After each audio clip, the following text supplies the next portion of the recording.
Hey, Codem family, welcome to June. My name is Brad Bowling. I'm the president of Codem Magazine. And today I'm with our June cover, Kelly Edwards. Kelly, how are you? Great. How are you, Brad? Thank you I'm for doing having me. fantastic. I want to let our audience know that Kelly is the cover because you are with Coleman-Spohn Construction That's and correct. you are over a $1.5 billion project with the Cleveland Clinic. And so we wanted to give you your flowers and celebrate you because we're doing an article on women in construction. And Kelly, this is all about you today. How you doing? Thank you. I am so humbled and I'm elated. I don't even know what to say at this point. I'm just so happy. Yeah, well, I mean, Cleveland has so much going on, and I want to say over the next 5 to 10 10 years here, years. Yes, we are expecting, I mean, an incredible amount of construction going on in Northeast Ohio. that's So, correct. what is your opinion on what's going on in Cleveland with so much construction? Well, I think we've come to the point in Cleveland where we have to start keeping up with other states and Okay, cities. right. It's time for us to start building and bringing in more revenue. That is a big part of Cleveland right now is introducing um, people to what Cleveland is trying to aspire to be. We're trying to be one of those global cities as well. Yeah, and I think we're doing it. And you guys are doing a fantastic job. Tell me a little bit about Coleman's Farm because I know you guys have been around for a while. 50 years. He just had his 50th anniversary last month, and it's been great working for Lonnie Coleman. He has been a complete inspiration to me.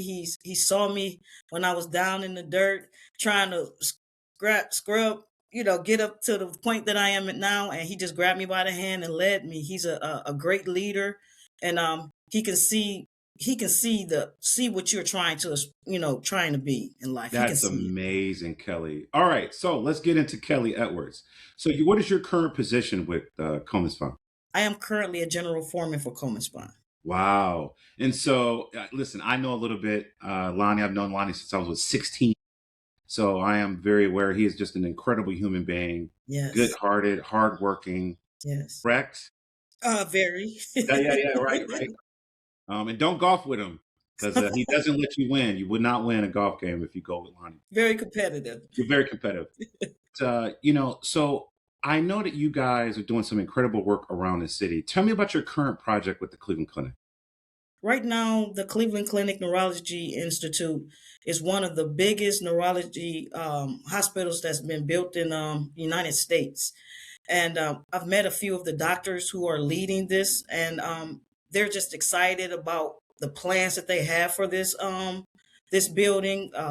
As of I think August 1st, they'll start moving into the building so Okay. that they can start accepting patients by January 1st. Wow. Wow. So that project was how long?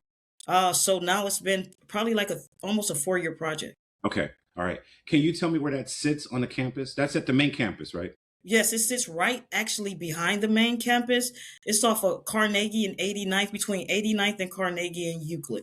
Okay. Now, is that anywhere near Opportunity Corridor? Yes, it is. It's 2 streets over from that. Okay. All right. Yep, That's a beautiful, that road is just fantastic because it cuts your time down to get to that area. And tremendously. yes, I'm looking forward to seeing what else comes to Opportunity Corridor as a result of it being built. Um, that's fantastic. So when you guys uh, bid on projects and things like that, what goes into that process? Are you involved from its inception in the bidding process? Now, the bidding process, no, that would be the president Okay, and the vice president, the CEO, and Lonnie. They handle okay, that aspect of it. He call it shaking hands and kissing babies. yes, And yes, he handles that type of stuff. Me, I'm in the dirt. I'm out here, making the project happen, making sure we hit our deadlines, making okay. sure that the piping that we install works correctly, and things of that, part of the printing, the blueprints and things of that nature. Wow, Kelly. So I know that there are different aspects of construction. You are originally a pipe fitter, right? That's how you Yes, got I'm your a start. pipe fitter, correct. Talk to me a little bit about that. So Kelly, the pipe fitter. A pipe fitter. Let me be honest. I mean, it's a very, very hard job. Uh, Okay. when I got into it, I didn't expect for it to be as hard as it became. Okay. It's very when I got in, they didn't have the things that they have now. I've been in 19 going on 20 years.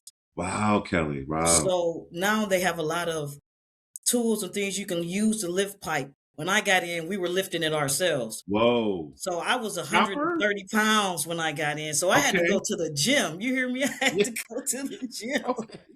All right. Yeah, and then Wow. yeah, we lift 6-inch pipe, 8-inch pipe. I mean, literally pipes that weigh 300 to 600 pounds.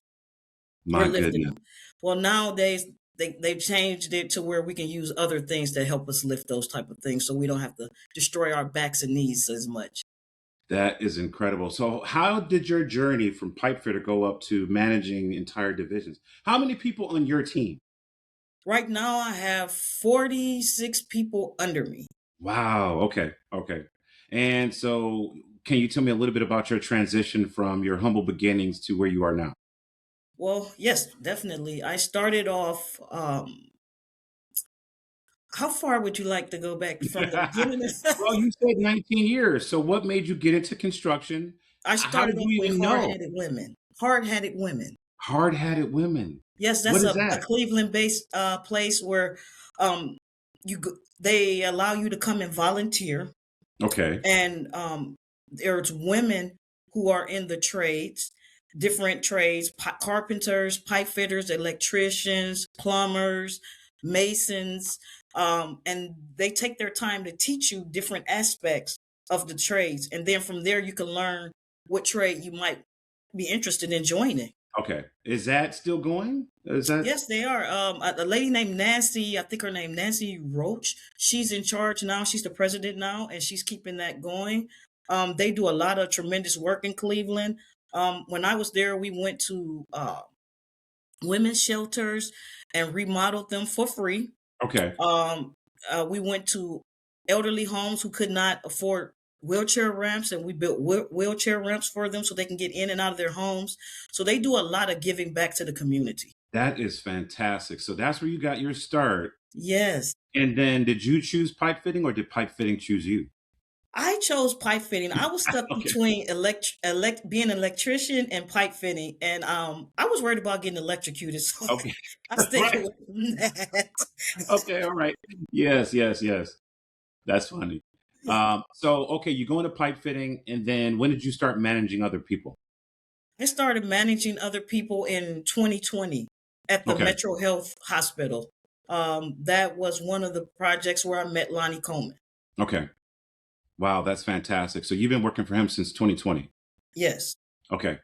That's beautiful. Beautiful, yes. beautiful. So after this project is your I know you said August of 2026 that's opening.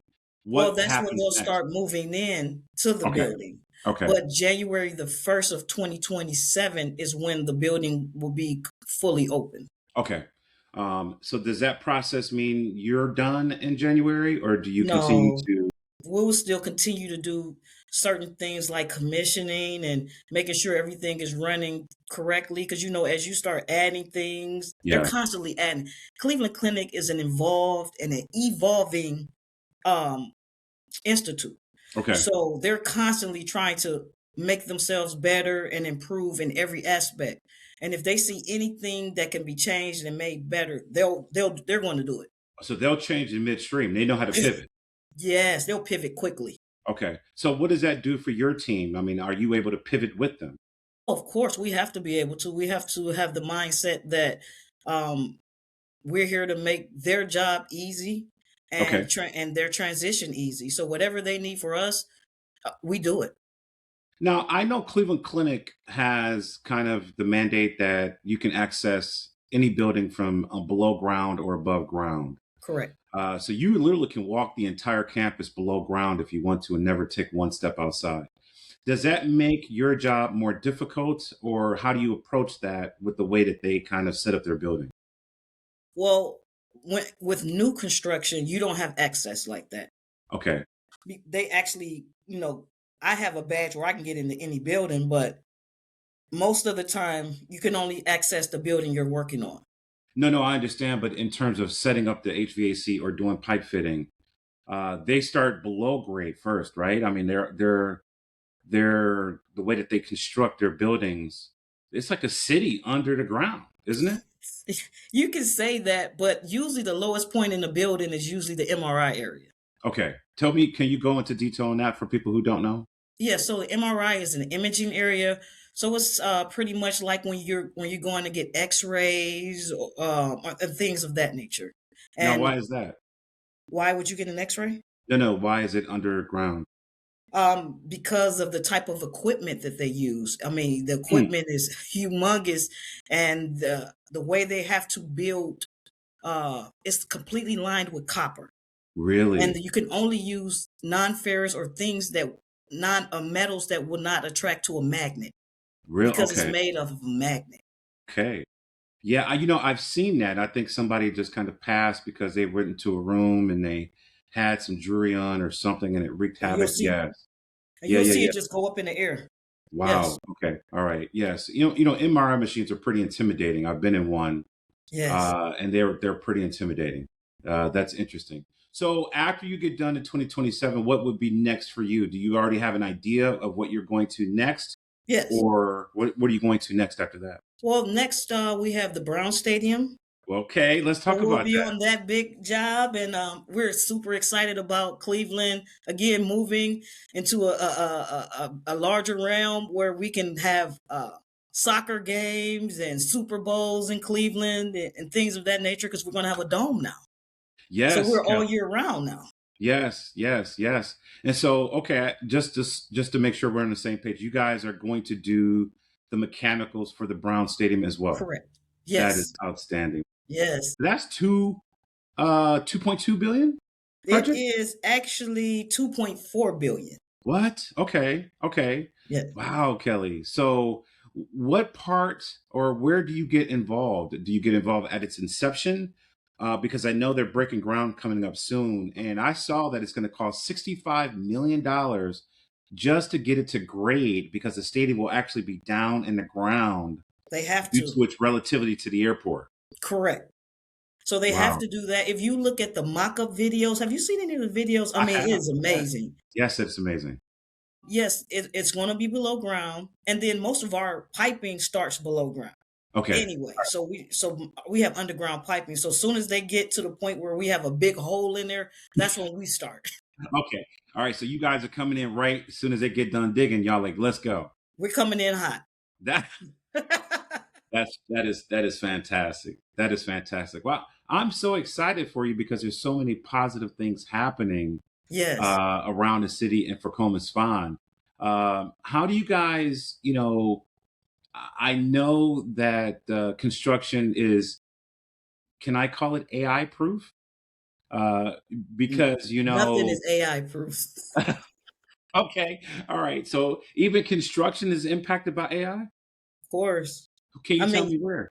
well, everything now is done digitally. So Okay. even the whole framing of the building and how they want it laid out is actually laid out on a computer and then digitally putting this here and that there to see if it even works. So you have to have some form of AI to even see. So you can have like piping going here and ductwork going here.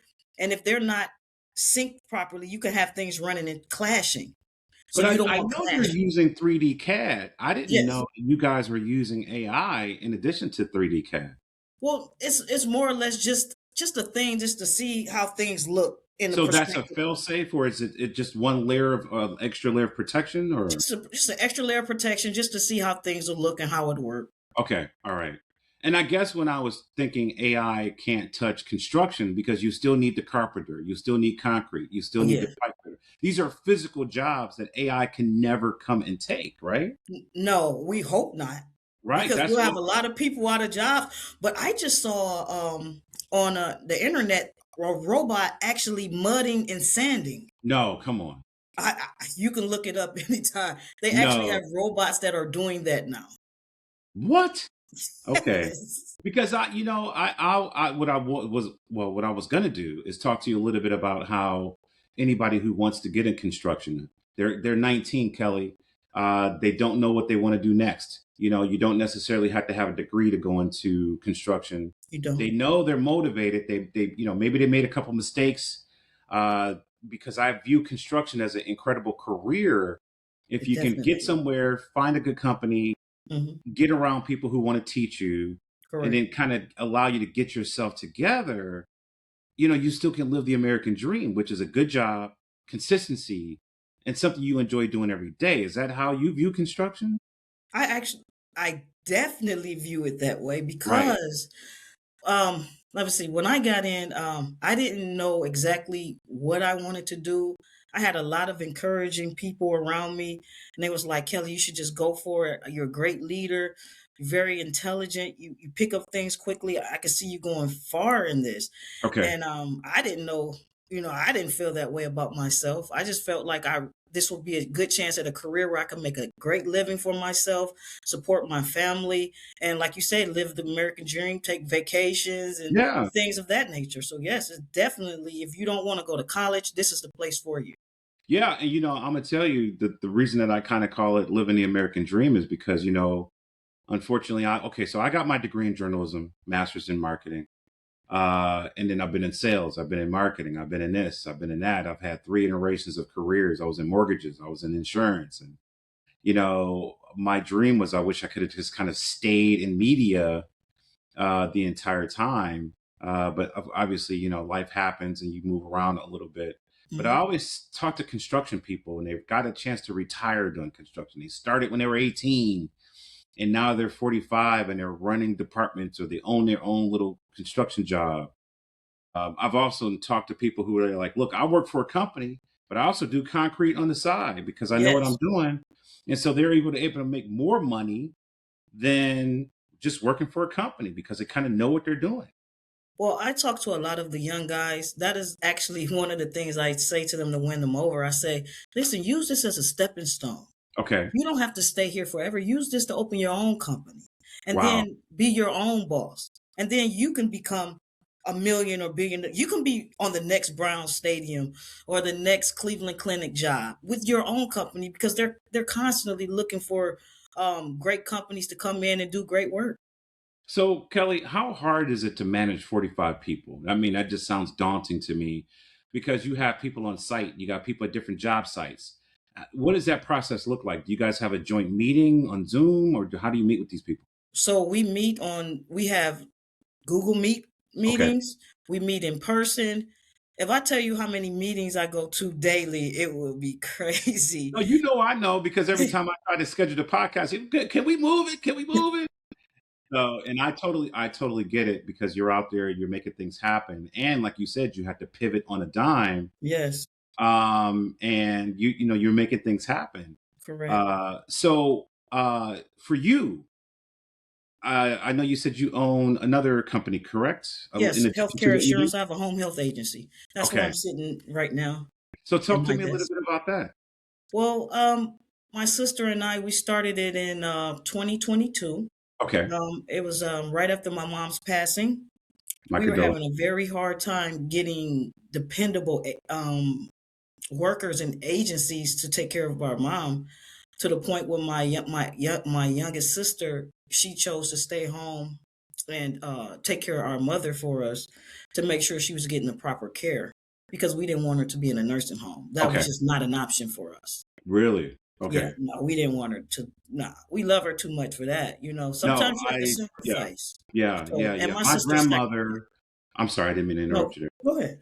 My grandmother was my aunt took care of my grandmother to the point to where she just no longer could.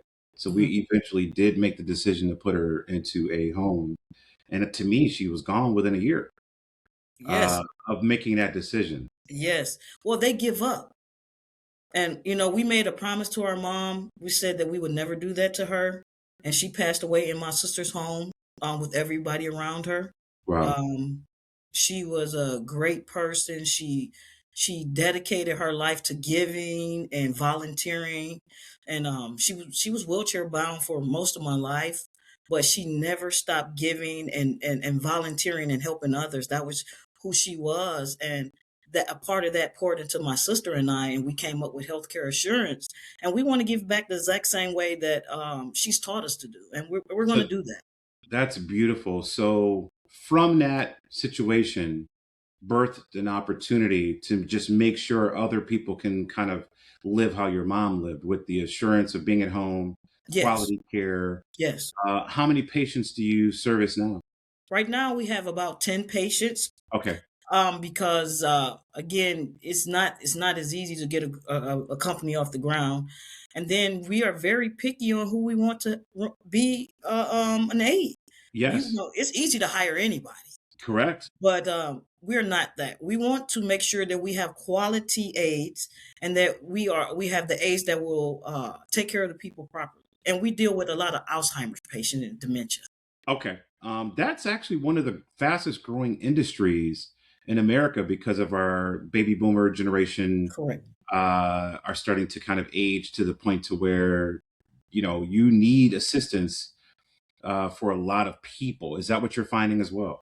Yes. Right now, my sister, she left out shortly before we got on this call, Okay. and she is just so in love with our company. She actually, this lady is not even one of our one of is not under us. She's not one of our clients. And my sister goes and visits her in the hospital. She takes her food. She even takes care of patients, and she doesn't have to, but she enjoys that. And I think a part of it makes her feel closer to my mom, honestly. You know 'Cause what? I bet it does. Now, is this for profit or nonprofit? no, this is profit. Okay. All right. And Yes. then what's your sister's name so we can Her give her name some is Susan Almond.